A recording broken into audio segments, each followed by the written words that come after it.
Okay, my little friends, in this short video, I am going to share with you some guidelines and advices on how to protect yourself from anything that could harm you out there in the streets.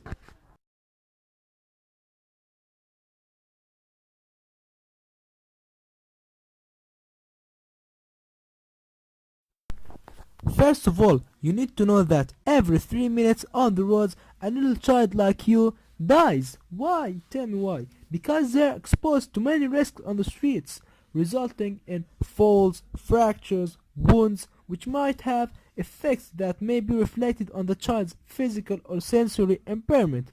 Physical ability, they might lose their ability to walk, play football, basketball, or do any other activity they used to. The incidence of accidents and car accidents for males is higher than females. Why? Because males tend to spend more time on the streets playing football, basketball, mostly any activity outside the home because they don't like to stick on front TV or stay in one place for more than 1 hour. They tend to be active, play, run, jump, hop.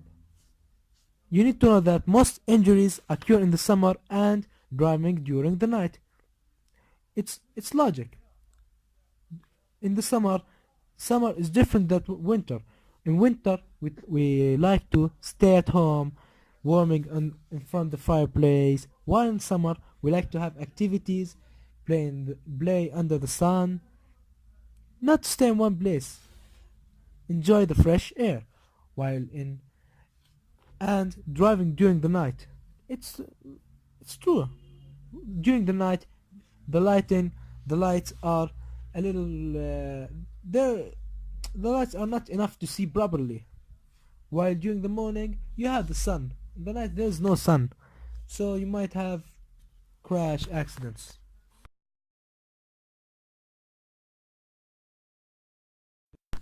We are going to talk about biking. Who doesn't like biking? Bicycles are awesome. I mean, it's like owning a mini car. Racing with friends is great, but if not done properly, it might end up by harming yourself, like hitting a big wall on high speed or being hit by a car. Well, that is not very awesome. So, to protect yourself from such events, you should follow the rules. And if you don't do that, you will harm yourself. And if you do, I promise you that you will have a great time. First of all, your bike should be equipped with a bell in order to alert other drivers that you are here. And it should have a light reflector in order to be able to see at night. And before riding your bike, you must ensure it's safe and check all safety precautions like the tire is not perforated and the pedals work properly to protect yourself. And you should wear a protective helmet on your head and wear protection gloves in order to not be scratched or harmed when you fall down. Okay, avoid driving your bike on crowded streets. Ride in paths of the appropriate parks and squares. You need to know that most children in your age begins riding bicycles. So they like to drive between cars and think it's awesome. Well, they have the most risk of being sent to hospital because they are hit by a fast car. You need to, so instead of that, play in your backyard, on your neighborhood, not in the streets or the highways. Protect yourself, man. Hey boys, it looks like Scruff had bought a new bike and McGruff came to give him some advices on how to keep himself safe on the streets. He started by always wear a helmet, look both ways for traffic in order to not be hit by a car, put reflectors on the front and back of your bike in order to see at night and in order to be visible to other cars behind you. Lock up your bike. That is when you leave it on the streets in order not to be stolen. Obey the rules of the roads. Always ride with a friend. Don't be alone. Use a backpack to carry books and other stuff. Don't hold the box with one hand and steer with another. Wear bright clothes that people can see. Keep a copy of your bike's registration and serial number at home in order when it's stolen you can go to the police station and report the crime. Make sure your tires have enough air in them. Okay boys, I'm going to teach you on how to cross the road without getting harmed. First of all, you should not go out alone. Preferably take an older brother, parent, mother, friend, cousin, anyone who is older than you, because they have experience on crossing roads, walking on the streets. Second, take a good attention to traffic before you cut the roads. You do this by standing on the tip of the pavement and looking right and left over and over and cross on a straight line. Third, use a pedestrian walkway or a pedestrian bridge to cut off the road.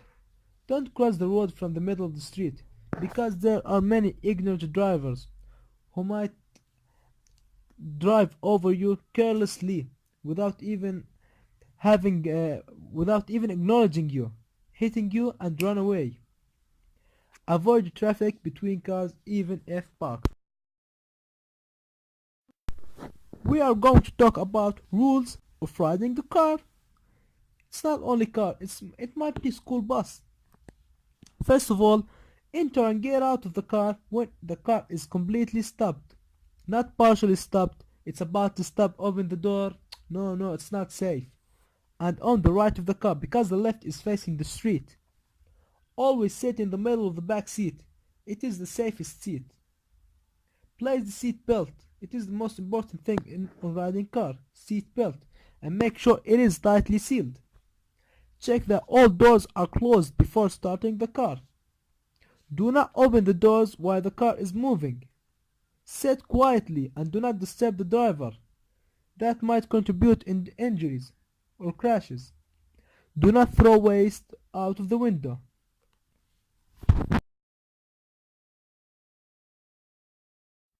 We are going to talk about rules of walking on the roads. First of all, you should always use sidewalks. Do not cross from the middle of the streets. Do not use the pavement as a place to play.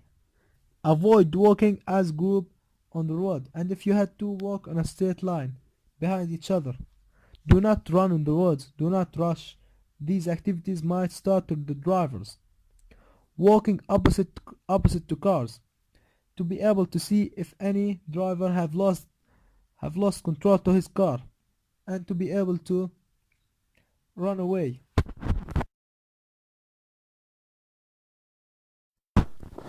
I guess that most of you have seen a traffic cop, how he looks, what he wears, how he whistles to drivers and signs them. So I'm going to tell you about what he really do and why he is very important. You need to know that he controls traffic on all transitions, signing cars to stop, move. Second, ensuring the safety of citizens from traffic accidents. Hunt for reckless drivers. When there's someone who thinks that he is above law, he hunts him and puts him in jail. Provide school guidance for students in all schools. He comes to school and give lectures on how to cross the street, how to protect himself. And if you see him in the street and you are afraid to cross, you might ask him for help. Last of all, implementation of training, courses and guidance for road safety committees in all schools.